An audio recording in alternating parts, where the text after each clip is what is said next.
देर रात सीएम एकनाथ शिंदे से मिले फडणवीस, कैबिनेट विस्तार पर हुई चर्चा। जाने बीते दिन क्या क्या हुआ।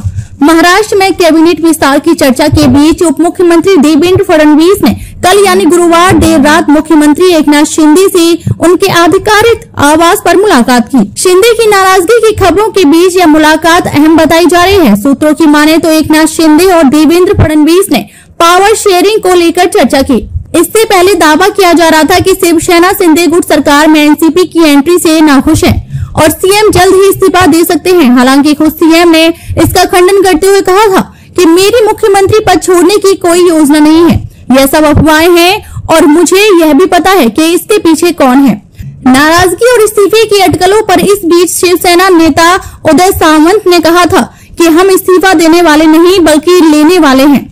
शिंदे का नेतृत्व सभी को साथ लेकर चलने और धैर्य रखने का है। सभी विधायकों सांसदों ने एकनाथ शिंदे पर भरोसा जताया है। यह सब एकनाथ शिंदे की छवि खराब करने के लिए किया जा रहा है।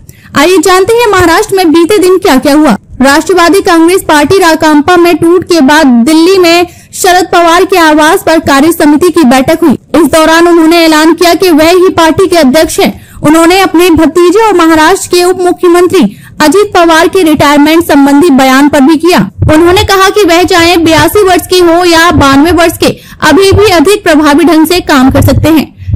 पार्टी कार्य समिति ने शरद पवार पर भरोसा जताया और अजित पवार और 8 अन्य विधायकों सांसद प्रफुल्ल पटेल तथा सुनील तटकरे को निष्कासित करने संबंधी उनके फैसले का समर्थन किया।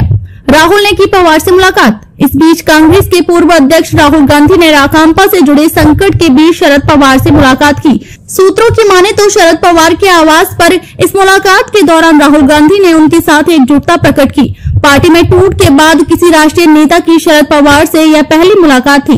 विपक्षी नेताओं सोनिया गांधी, एम.के. स्टालिन और ममता बनर्जी सहित अन्य ने पवार को फोन कर एकजुटता व्यक्त की थी। शरद पवार की बैठक कोई कानूनी वैधता नहीं, अजित गुट। इस बीच अजित पवार के नेतृत्व वाले गुट ने कहा कि शरद पवार की ओर से बुलाई गई राकांपा कार्य समिति की बैठक की कोई कानूनी वैधता नहीं है। राकांपा के निर्वाचित प्रतिनिधियों के बहुमत के साथ साथ विभिन्न संगठनात्मक पदों पर काम करने वाले सदस्यों के भारी समर्थन से अजित पवार को 30 जून 2023 को राकांपा की राष्ट्रीय अध्यक्ष के रूप में चुना गया है। मामले में निर्वाचन आयोग के समक्ष एक याचिका भी दायर की है, जिसमें कहा गया है कि वह मूल राकांपा का प्रतिनिधित्व करते हैं और इसलिए पार्टी का नाम और चुनाव चिन्ह उन्हें दिया जाए। शरद पवार ने किया पलटवार। हालांकि शरद पवार ने कार्य समिति की बैठक की कानूनी वैधता पर अजीत गुट द्वारा उठाए गए सवालों को खारिज कर दिया। उन्होंने कहा कि कार्य समिति की यह बैठक संविधान के मुताबिक हुई है। अगर किसी ने कुछ कहा है तो इसमें कोई सच्चाई नहीं है या इसका कोई मतलब नहीं है। 42 से 43 विधायकों ने अजित पवार का समर्थन किया। भुजबल। राकांपा के वरिष्ठ नेता छगन भुजबल ने दावा किया कि पार्टी के 42 से 43 विधायकों ने अजित पवार के समर्थन में हलफनामे पर हस्ताक्षर किए हैं। महाराष्ट्र विधानसभा में राकांपा के 53 सदस्य हैं। नाराजगी और इस्तीफे की अटकलों पर इस बीच शिवसेना नेता उदय सामंत ने कहा कि हम इस्तीफा देने वाले नहीं बल्कि लेने वाले हैं।